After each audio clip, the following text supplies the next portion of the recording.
પછી સંસદની પરમિશન લેવી પડે. આ સંસદની મંજૂરી કેટલા ટાઈમમાં લેવી પડે? તો કે એની પરમિશન લેવાની 2 મહિનામાં, અને સંસદની બંને ગૃહની પરમિશન લેવાની 2 મહિનામાં સાદી બહુમતી દ્વારા. 69 નંબરમાં લખે છે કે વિધાન પરિષદની રચના કે નાબૂદી કેમ થાય? તો અત્યારે 6 રાજ્યમાં વિધાન પરિષદ છે, તો જરૂરી નથી કે માત્ર 6 જ રાજ્ય, 7મું રાજ્ય બની શકે, અથવા એવું બને કે 6 માંથી કોઈને ઘટાડવી હોય, નાબૂદ કરવી હોય, તો એના માટે જે તે રાજ્યની વિધાનસભાએ સૌથી પહેલા એક ઠરાવ પસાર કરાવવો પડે. આ સૌથી પહેલું સ્ટેપ. વિધાન પરિષદ જોઈતી હોય અથવા કાઢવી હોય તો સૌથી પહેલા વિધાનસભા, રાજ્યની વિધાનસભા એના માટે ઠરાવ પસાર કરાવે. હાજર રહીને મત આપે એના 2/3 મત પડવા જોઈએ, પરંતુ આ જે જવાબ આવે એ કુલ સંખ્યાના 50%થી વધારે મત હોવા જોઈએ.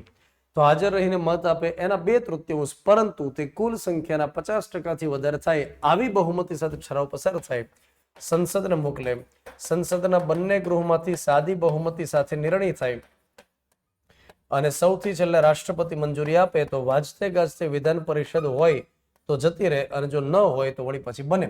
અને આ રીતે સંસદના બંને ગૃહમાંથી સાદી બહુમતી લેવામાં આવે ને એટલે એને બંધારણીય સુધારો ગણવામાં આવતો. અંદર વિધાન પરિષદની અંદર પરોક્ષ રીતે ચૂંટણી થાય, પણ પરોક્ષ રીતે એટલે કઈ રીતે તો સમજો. એના માટે તમારે 1/3, 1/3, 1/6, 1/6, 1/12 અને 1/12 આ રીતે યાદ રાખવું પડે. આ 5 વિભાગ તમારે યાદ રાખવાના જે અહીંયા લખેલા છે. 1/3 એટલે સૌથી પહેલા ત્રીજા ભાગના સભ્યો વિધાન પરિષદમાં કેવા લેવાના? તો કે વિધાનસભાના સભ્યો દ્વારા પસંદગી થાય, વિધાનસભાના સભ્યો દ્વારા પસંદગી થાય. પછી 1/3 કયા? તો કે સ્થાનિક સત્તા મંડળમાંથી લેવાના, સ્થાનિક સત્તા મંડળ. એનો મતલબ થાય ગ્રામ, તાલુકા, જિલ્લા પંચાયત, નગરપાલિકા, મહાનગરપાલિકા. તો એનું એક યુનિયન હોય અને એમાંથી અંદર વ્યક્તિ ચૂંટાઈને ત્યાં આગળ જાય. 1/6 સભ્ય રાજ્યપાલ દ્વારા કલા, સાહિત્ય, વિજ્ઞાન, સમાજસેવામાંથી નિમાયેલા હોય. 1/12 એ વિદ્યાર્થી મંડળમાંથી લેવાના, સ્નાતક મંડળમાંથી. વિદ્યાર્થી મંડળ યાની સ્નાતક મંડળ કે જે ગ્રેજ્યુએટ થયા હોય, 3 વર્ષનો અનુભવ હોય ગ્રેજ્યુએટ થયાનો, અને એમાં અંદર જે સ્નાતક મંડળ હોય એમાંથી કોઈ વ્યક્તિની પસંદગી થાય. અને છેલ્લે 1/12 શિક્ષક મંડળમાંથી લેવામાં આવે. તો પરોક્ષ રીતે આ રીતે વિધાન પરિષદ ભરાય. એમાં તમે જોશો કે 1/3, 3, 6, 12, 1/3, 3, 6, 12. તો શરૂઆતમાં ત્રીજા ભાગના સભ્યો વિધાનસભાના સભ્યો દ્વારા પસંદ થાય, એટલે વિધાનસભાની ખૂબ નજીકના વ્યક્તિ હોય એને ત્યાં આગળ લેવામાં આવે. 1/3 સભ્યો સ્થાનિક સત્તા મંડળમાંથી લેવાના. 1/6 સભ્ય જે હોય ને એ રાજ્યપાલ દ્વારા નિમાય, એની ચૂંટણી ન થાય. તો તમને સવાલ પૂછાય કે આમાંથી કેટલા સભ્ય વિધાન પરિષદમાં એવા કેટલા સભ્યો હોય કે જેની ચૂંટણી થાય?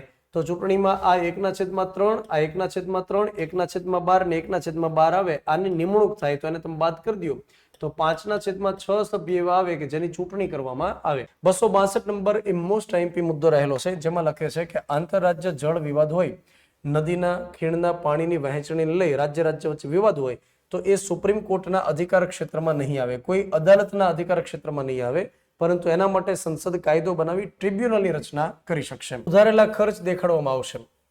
ઉધારેલો ખર્ચ કોને કહેવાય? તો કે જે સંચિત નિધિ ઉપર ઉધારવામાં આવે, અને એ એવો ખર્ચ છે કે જે કરવાનો જ છે, એના વગર ચાલે જ નથી. જેમાં સંસદમાં વોટિંગ ન થાય, એમાં માત્ર શું થાય? સંસદમાં ચર્ચાઓ થાય. જે ખૂબ જ જરૂરી ખર્ચ હોય ઘરનો, કે જેમાં ઘરમાં તેલ લાવવાનું હોય, ઘરમાં ખાંડ લાવવાની હોય, તેમાં વોટિંગ ન થાય ઘરના સભ્યોમાં, એ કરવાનો જ હોય. હા, ચર્ચા થાય કે આ વખતે ખાંડ વધારે વપરાઈ ગઈ, આ વખતે લાઇટ બિલ વધારે આવ્યું, પણ અમુક પ્રકારના કમ્પલસરી ખર્ચ હોય જે કરવાના જ હોય. તો સંચિત નિધિ ઉપર કયા કયા ખર્ચ ઉધારવામાં આવશે એની જોગવાઈ 112 નંબરમાં.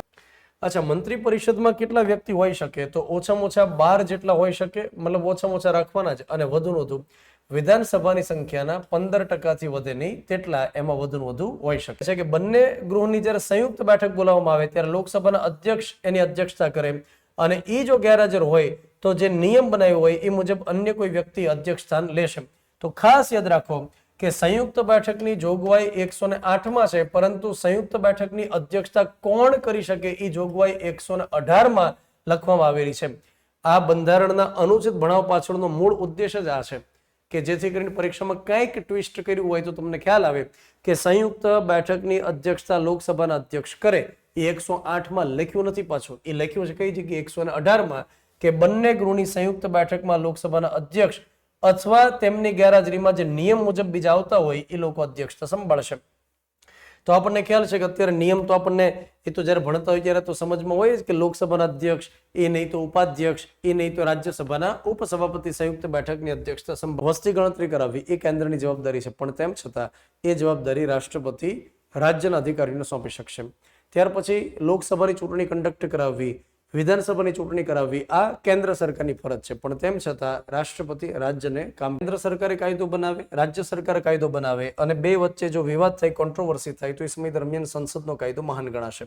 ભારતની અંદર કેનેડામાંથી પ્રેરણા લઈ અને મજબૂત કેન્દ્ર ધરાવતી શાસન વ્યવસ્થા વિકસાવેલી છે, જેને આપણે કહીએ છીએ ક્ષેત્રીય પરિષદ, ઝોનલ કાઉન્સિલ.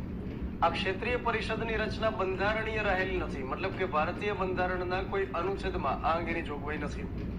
જેમ આંતરરાજ્ય પરિષદ એ બંધારણીય સંસ્થા છે, એની જેમ ક્ષેત્રીય પરિષદ એ બંધારણીય સંસ્થા રહેલી નથી, પરંતુ એક કાયદાકીય સંસ્થા આપણે કહી શકીએ. તો કાયદાકીય સંસ્થા અથવા તો એના માટે એક શબ્દ વપરાતો હોય છે વૈધાનિક. જો સંવૈધાનિક એ બંધારણીય થઈ, પણ કાયદાકીય માટે શબ્દ હોય છે વૈધાનિક. સરકાર વિરુદ્ધમાં ચેપ્ટર આપવામાં આવ્યું છે, અથવા આપણે એવું કહી શકીએ કે આ ચેપ્ટર આપણને આપ્યું છે રાજ્ય વિરુદ્ધમાં. તો રાજ્ય વિરુદ્ધ અથવા સરકાર વિરુદ્ધનો મતલબ એ રહેલો છે કે આમાં લખેલી તમામ પ્રકારની વિગતો આપણને દેવા માટે સરકાર અથવા તો રાજ્ય, અને જ્યારે આપણે રાજ્ય બોલીએ ત્યારે એમાં તમામ પ્રકારની સરકારનો સમાવેશ થાય. રાજ્યની માત્ર ગુજરાત એવી રીતે નહીં, પણ જ્યારે આપણે રાજ્ય બોલીએ ત્યારે કેન્દ્ર સરકાર આવે, રાજ્ય સરકાર આવે, સ્થાનિક સત્તા મંડળ આવે. તો આપણને આમાં લખવામાં આવેલી વિગતો રાજ્ય અથવા તો સરકાર દેવા માટે બંધાયેલું છે, અને એટલા માટે આપણે એવું કહી શકીએ કે ભાગ નંબર 3 સરકાર વિરુદ્ધ અથવા તો રાજ્ય વિરુદ્ધ રહેલો છે. પછી બીજી એક વિગત અહીંયા આગળ 75 નંબરમાં શું લખે છે કે કોઈ પણ વડાપ્રધાન કે મંત્રી ક્યાં સુધી કામ કરે, તો કે રાષ્ટ્રપતિની મરજી હોય ત્યાં સુધી કામ કરશે. આ વાક્ય તમારે યાદ રાખવું, વિધાનની અંદર પૂછાય છે. વડાપ્રધાન અથવા મંત્રી ક્યાં સુધી કામ કરશે, તો કે જ્યાં સુધી રાષ્ટ્રપતિની મન મરજી હોય ત્યાં સુધી. તો ઘણાને એવું લાગે કે સાહેબ રાષ્ટ્રપતિની મરજી એટલે આમ મતલબ મનસ્વી રીતે હોય કે કાલે સવારે એમ કહી દે વડાપ્રધાનને કે મરજી નથી મારી, એમ નહીં. પણ તમારે એવું યાદ રાખવાનું કે જ્યાં સુધી બહુમત ધરાવતી પાર્ટી, જે શાસક પક્ષ હોય, એની પાસે લોકસભામાં બહુમતી હોય ને ત્યાં સુધી રાષ્ટ્રપતિની મરજી હશે કે કામ કરે વડાપ્રધાન. જેમ કે 543 સભ્ય ધરાવતી લોકસભા અને એમાં સરકાર બનાવવા માટે જરૂરી બેઠક કેટલી જોઈએ? 272. તો જ્યાં સુધી કોઈ શાસક પક્ષની પાસે એટલીસ્ટ 272 બેઠક હોય ત્યાં સુધી રાષ્ટ્રપતિની ઈચ્છા હોય કે વડાપ્રધાન મંત્રીઓ કામ કરે જાય. સમગ્ર મંત્રીમંડળ અથવા સરકાર લોકસભાને સામૂહિક રીતે જવાબદાર હોય, એટલે કે જ્યાં સુધી લોકસભામાં બહુમતી હોય ત્યાં સુધી વડાપ્રધાન અને મંત્રીઓ કામ કરી શકે. જ્યાં સુધી લોકસભામાં બહુમતીની આપણા માટે વ્યાખ્યા હોય તો ગ્રામસભાની વ્યાખ્યા છે.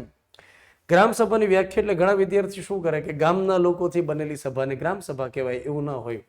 ગામની અંદર મતદાર મંડળમાં સામેલ જે લોકો હોય, 18 વર્ષથી ઉપરની ઉંમરના હોય, મતદાર મંડળમાં સામેલ હોય, એનાથી જે સભા બને એને ગ્રામસભા કહેવામાં આવે. માટે એમાં સુધારણા કરવા માટે જંગલ વન્ય પશુઓના રક્ષણ માટે પ્રયાસ કરશે. તો 1972 ની અંદર જે કાયદો આવે છે વાઇલ્ડ લાઇફ પ્રોટેક્શન એક્ટ, 1974માં પાણી પ્રદૂષણ નિયંત્રણ ધારો, 1980માં વન અધિનિયમ, 1986માં પર્યાવરણ અધિનિયમ, 2002 ની અંદર જૈવ વિવિધતા અધિનિયમ. આ એટલા માટે તો છે કે 48 એનું પાલન થાય. તો સરકાર નંબર એમ કહે છે કે જંગલ હોય, તળાવ હોય, નદી હોય, વન્ય પશુ પક્ષી સહિત કુદરતી પર્યાવરણ હોય, કુદરતી વાતાવરણ હોય, તો એની આપણે સુધારણા કરીએ, જાળવણી કરીએ. જનરલની મદદ માટે એક બીજું પદ હોય સોલિસિટર જનરલ.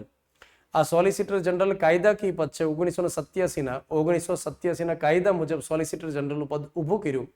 સોલિસિટર જનરલ એ દેશના બીજા ક્રમના કાયદા અધિકારી કહેવાય, સૌથી પહેલા ક્રમના એટર્ની જનરલ કહેવાય. આ સોલિસિટર જનરલ ક્યાં સુધી કામ કરે? તો કે જનરલી 3 વર્ષ માટે કામ કરે. તો એટર્ની જનરલની મદદ માટે જે હોય એને સોલિસિટર જનરલ કહેવાય, અને ભારત સરકારના કાયદા મંત્રાલય તરફથી નિમણૂક આપવામાં આવે, નહીં કે રાષ્ટ્રપતિ દ્વારા. તો સોલિસિટર જનરલ અને એટર્ની જનરલ બંને પદ પરીક્ષાની દ્રષ્ટિએ ખૂબ જ અગત્યના છે. તો આપણે અનુચ્છેદ 19 સિવાયના જે બધા અનુચ્છેદ રહેલા છે, 19 સિવાયના, એ બધા અધિકારો થોડા સમય માટે મોકૂફ થાય અથવા સસ્પેન્ડ થાય. પરંતુ મોરારજીભાઈ દેસાઈની સરકારે 44 નંબરના બંધારણીય સુધારા દ્વારા એવું કીધું કે 20 અને 21 એની સિવાયના કોઈ પણ અધિકારને સસ્પેન્ડ કરી શકાય, 20 અને 21 ને સસ્પેન્ડ ન કરી શકાય. અધિકાર છે કે બંધારણમાં સુધારો કરી શકે. કઈ રીતે સુધારો કરશે? તો કે સંસદના બંને ગૃહ હોય એની વિશેષ બહુમતી સાથે, લોકસભા રાજ્યસભા હોય એની હાજર રહીને મત આપે, એના 2/3 બહુમતી સાથે બંધારણમાં ફેરફાર થઈ શકે.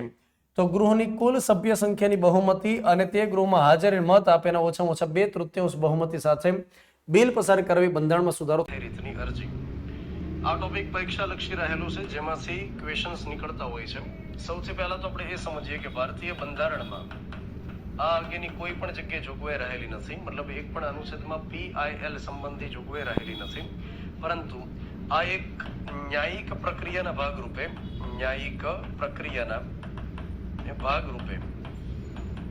ડેવલપ થયેલો કોન્સેપ્ટ છે. એટલે કે અદાલતી પ્રક્રિયાના ભાગરૂપે ધીમે ધીમે PIL કોન્સેપ્ટને ડેવલપ કરવામાં આવેલો છે.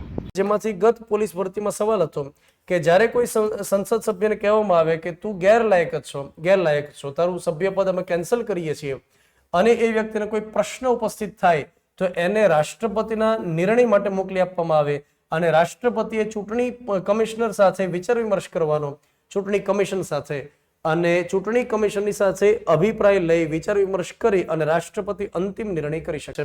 કે શબ્દો આ પ્રકારના લખેલા છે કે અમે ભારતના લોકો ભારતને સાર્વભૌમ, સમાજવાદી, બિન સાંપ્રદાયિક, લોકતાંત્રિક અને પ્રજાસત્તાક તરીકે સંસ્થાપિત કરવાનો સંકલ્પ કરીને દેશના તમામ નાગરિકોને આર્થિક, સામાજિક, રાજકીય ન્યાય, વિચાર, અભિવ્યક્તિ, માન્યતા, ધર્મ, ઉપાસનાની સ્વતંત્રતા, તક અને દરજ્જાની સમાનતા તેમજ દેશની એકતા અને અખંડિતતા સુદ્રઢ કરે તેવી બંધુતાની ભાવના વિકસાવવાનો સંકલ્પ કરીને તારીખ 26 નવેમ્બર 1949ના રોજ આથી આ બંધારણને સ્વીકારી અધિનિયમિત કરી અમારી જાતને બંધારણ સભા સમક્ષ સમર્પિત કરીએ છીએ. રહેલું છે KS પુટ્ટાસ્વામી કેસ. KS પુટ્ટાસ્વામી હાઈકોર્ટના રિટાયર્ડ જજ રહેલા હતા. ડોક્ટર મનમોહન સિંહની સરકાર વખતે આધાર કાર્ડ ઇસ્યુ કરવામાં આવ્યા. મારો આધાર મારી ઓળખ એવી ટેગલાઈન હતી, મારો આધાર મારી ઓળખ, અને 12 ડિજિટનો એ આધાર કાર્ડ નંબર આપવામાં આવે છે. જ્યારે આધાર કાર્ડ કઢાવવા માટે જઈએ તો આપણી ઘણી પર્સનલ માહિતી લેવામાં આવે છે, જેમ કે કીકીનું માપ લેવાય છે, ત્યાર પછી બાયોમેટ્રિક લેવાય છે, ડેટ ઓફ બર્થ લેવાય છે, એડ્રેસ લેવાય છે, ત્યાર પછી થંબ ઇમ્પ્રેશન લેવાય છે, પછી આધાર કાર્ડને મોબાઈલ નંબર સાથે લિંક કરવામાં આવે છે, બેંક એકાઉન્ટ સાથે લિંક કરવામાં આવે છે, અને આ બધો જ ડેટા સરકારના પોર્ટલ ઉપર સેવ હોય છે. માની લ્યો કે ત્યાંથી આપણી માહિતી લીક થઈ, આધાર કાર્ડ નંબર લીક થયો, ત્યાર પછી બેંક એકાઉન્ટને હેક કરવામાં આવ્યું, તો એની માટે સરકાર જવાબદાર ગણાશે કે નહીં ગણાય એ બાબત અંગે KS પુટ્ટાસ્વામીએ સુપ્રીમ કોર્ટમાં ચેલેન્જ કર્યું. અને KS પુટ્ટાસ્વામી કેસ અંતર્ગત સુપ્રીમ કોર્ટે કીધું કે આધાર કાર્ડની માહિતી જો લીક થાય તો સરકાર એના માટે 100% જવાબદાર છે, અને દરેક વ્યક્તિને અધિકાર છે રાઇટ ટુ પ્રાઇવસી. તો right to privacy is a fundamental right. આ પ્રકારે KS પુટ્ટાસ્વામી કેસ અંતર્ગત કહેવામાં આવે છે right to privacy is a fundamental right. ગુજરાતીમાં આપણે કહીએ અંગતતાનો અધિકાર. તો અંગતતાનો અધિકાર એ દરેક વ્યક્તિનો મૂળભૂત અધિકાર છે, ને પરીક્ષાની અંદર સવાલ પૂછવામાં આવેલો કે કયા અનુચ્છેદ મુજબ અંગતતાનો અધિકાર મૂળભૂત અધિકાર છે, તો અનુચ્છેદ 21 અંતર્ગત right to privacy is a fundamental right. રાષ્ટ્રપતિ બનવા માટેની લાયકાત છે, જે તમને ખ્યાલ છે કે ભારતના નાગરિકોએ 35 વર્ષની ઉંમર હોય, લોકસભા સભ્ય થઈ શકે એટલી લાયકાત હોવી જોઈએ. 6 જગ્યાએ છે. એના માટેનું સૂત્ર યાદ રાખવાનું, બીક લાગે તેમ આવું. એટલે બિહાર, કર્ણાટક લાગે એટલે લાગે, તેલંગાણા, મહારાષ્ટ્ર, આંધ્રપ્રદેશ અને ઉત્તર પ્રદેશ. તો બીક લાગે તેમ આવું 6 રાજ્યમાં વિધાન પરિષદ હોય. ભાષા, ધર્મ, લિપિના આધારે એના આધારે કોઈ પણ જગ્યાએ સરકાર ભેદભાવ નહીં કરે. સરકાર રાજ્ય વડે નિભાવતી કે રાજ્યના નાણાંમાંથી સહાય મેળવતી કોઈ પણ શૈક્ષણિક સંસ્થામાં ધર્મ, જાતિ, જ્ઞાતિ, ભાષા કે એમાંથી કોઈ પણ બાબતના આધારે પ્રવેશથી ઇનકાર નહીં કરી શકે. તો ખાસ કરીને જે લઘુમતી સમુદાયના બાળકો છે એમને ન કહેવામાં આવે કે તમારો ધર્મ આ છે એટલે તમે પ્રવેશ નહીં મેળવો, તમારી ભાષા એ આ છે એટલે પ્રવેશ નહીં મેળવો. કોઈ પણ લઘુમતી સમુદાયના બાળકો હોય એને શૈક્ષણિક સંસ્થાની અંદર એમ કહેવા માંગે છે કે અનુદાનની માંગમાં 100 રૂપિયા ઘટાડવાનું કહી વિરોધ કરવામાં આવે. તો આ જે જોડકું રહેલું છે ને દોસ્તો, એ બેઝિકલી બજેટ સાથે જોડાયેલું જોડકું છે. પોલિસી કટમાં એવું કહેવામાં આવશે કે 1 રૂપિયા સુધી તમે ઘટાડી દો, અને ઇકોનોમી કટમાં ચોક્કસ રકમ ઘટાડવાનું કહી વિરોધ કરવામાં આવે. પૂછવામાં આવે કે આપણને જે મતાધિકાર આપવામાં આવ્યો છે એ કયા પ્રકારે છે, તો મતાધિકાર એ એક રાજકીય આપણો અધિકાર રહેલો છે. આપણો એક રાજકીય અધિકાર પણ કહેવાય. એ જ રીતે આપણને બંધારણની અંદર લખીને કહેવામાં આવ્યું કે તમારી પાસે મતાધિકાર રહેશે, તો બંધારણીય અધિકાર આપણે કહી શકીએ. એ જ રીતે જે કાયદાઓ રહેલા છે, જેમ કે હવે ભારતીય ન્યાય સંહિતા રહેલી છે, તો એમાં પણ આપણને મતાધિકાર આપવામાં આવેલો છે. મત આપવાનો અધિકાર છે, ઉમેદવારી લડવાનો, ઉમેદવારી કરવાનો અધિકાર છે. તો આપણી પાસે બંને પ્રકારના અધિકાર છે. તો બંધારણીય અધિકાર થઈ ગયો, કાયદાકીય અધિકાર થઈ ગયો, અથવા રાજકીય અધિકાર પણ આપણે બોલી શકીએ. લખવામાં આવે છે કે કોઈ પણ સમુદાયને એસસી નો દરજ્જો દેવો હોય અનુસૂચિત જાતિનો તો રાષ્ટ્રપતિ આપી શકશે. 342 નંબરમાં લખવામાં આવે છે કે કોઈ પણ વર્ગને એસટી નો દરજ્જો દેવો હોય તો એ રાષ્ટ્રપતિ આપે. દરેક પેજ ઉપર કંઈક ને કંઈક ચિત્રો દોરાયેલા છે, તો દરેક પેજ ઉપર ચિત્ર દોરનાર બે મોટા ચિત્રકાર રહેલા છે. એક વ્યક્તિ રહેલા જેનું નામ છે નંદલાલ બોઝ, એક વ્યક્તિ રહેલા છે નંદલાલ બોઝ, અને જે બીજા વ્યક્તિ રહેલા છે એનું નામ છે બોહરિયા રામ મનોહર સિન્હા. બોહરિયા રામ મનોહર સિન્હા. નીતિ આયોગનું પુનર્ગઠન થયું અને અશોક કુમાર લાહિરી નવા ઉપાધ્યક્ષ બન્યા. આ નામ પરીક્ષાની અંદર પૂછાય એવી શક્યતા રહેલી છે. તો નીતિ આયોગ જેવી સંસ્થા જેની અંદર જે ખૂબ સારા અધિકારી તરીકે કામ કરતા હોય અને એ જ્યારે બદલાય ત્યારે નામ પરીક્ષામાં પૂછાય. નરેન્દ્ર મોદી હમણાં ફોર્મની અંદર છે, તમને ખ્યાલ હશે. એ વિદેશ પ્રવાસે જાય, એમાં જો યુરોપ જાય તો એ વાયા ઇટલી તો કરી જ નાખે.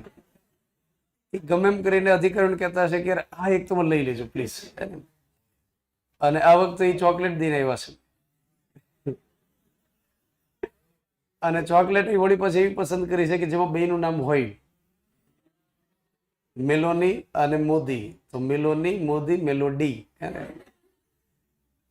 અને મેલોની તમે જોજો બીજા કોઈ રાષ્ટ્રાધ્યક્ષને મળે, વડાપ્રધાનને મળે તો એટલા ખુશ નથી હોતા.